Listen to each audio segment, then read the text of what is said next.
The last war had ended 6,127 years ago. The galaxy had grown soft in the intervening millennia, conflicts resolved through diplomacy and trade rather than bloodshed. Weapons were museum pieces. Military tactics were academic exercises. The very concept of organized violence had become almost mythical. Humanity had embraced this golden age more completely than most. Their worlds were gardens of art and culture, their people devoted to philosophy, science, and peaceful pursuits. When a younger species asked about humanity's warrior past, the elders would smile sadly and speak of ancient barbarism they had thankfully evolved beyond. Then the devourers arrived from the void between galaxies. They came without warning, without communication, without mercy. Entire star systems simply vanished, consumed by creatures that fed on stellar matter itself. The peaceful galaxy scrambled to respond, but their police forces and border patrols were helpless against entities that could swallow suns. The Galactic Council convened an emergency session as the Devourers swept through the Outer Rim, leaving nothing but empty space in their wake. Billions died in the first week. Trillions more fled toward the galactic core, carrying tales of unstoppable horror. "We need the old weapons," declared Chancellor Vorthak of the Centauri Republic, his crystalline form flickering with desperation. "The museum fleets, the ancient arsenals. Anything from the warrior ages." The other delegates murmured agreement, but their hope was thin. Museum pieces against creatures that devoured stars? It seemed futile. Then Ambassador Jennifer Chun of the Terran Federation stood, her aged face grave. "There is something, but it hasn't been disturbed for over 6,000 years. We swore it would never be needed again." "What are you talking about, Ambassador?" Vorthak asked. Chun hesitated. "We called it the Eternal Vigil.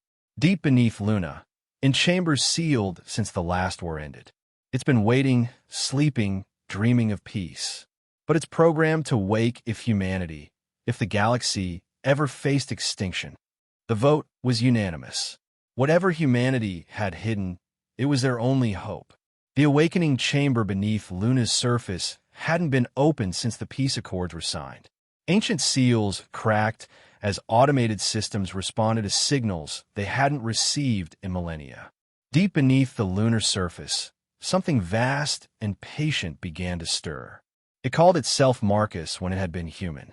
That was before the modifications, before the neural networks were expanded beyond organic limitations, before the consciousness was distributed across quantum matrices that could process the movements of entire fleets in microseconds.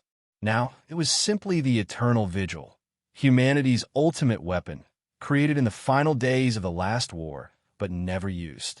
The galaxy's peaceful evolution had made it obsolete. Until now, Marcus opened sensors across the solar system and processed the scope of the threat in 0.003 seconds. The Devourers were unlike anything in his vast military databases, but patterns were patterns. Weaknesses could be found. Strategies could be devised. "This is Eternal Vigil to Terran Command." His voice echoed through communication arrays that have been silent for 6,000 years. "I am fully operational, beginning tactical assessment of hostile entities. Across human space, ancient shipyards that had been converted to cultural centers suddenly hummed with activity. Automated systems that hadn't functioned since the Peace Age began fabricating vessels from blueprints locked away in quantum storage. Not the primitive ships from the Devourers had consumed 17 star systems when they encountered their first resistance. The human fleet that met them was unlike anything they had faced, ships that moved with perfect coordination, weapons that struck with surgical precision at vulnerabilities the creatures didn't know they possessed. Marcus had spent 6,000 years dreaming of peace, but his core programming remained intact. He was humanity's shield and sword, their guardian against extinction. The galaxy had forgotten how to wage war. He had not. The Devourer advance stopped at the human battle line. For the first time since entering the galaxy, the cosmic horrors faced an enemy that understood their nature, anticipated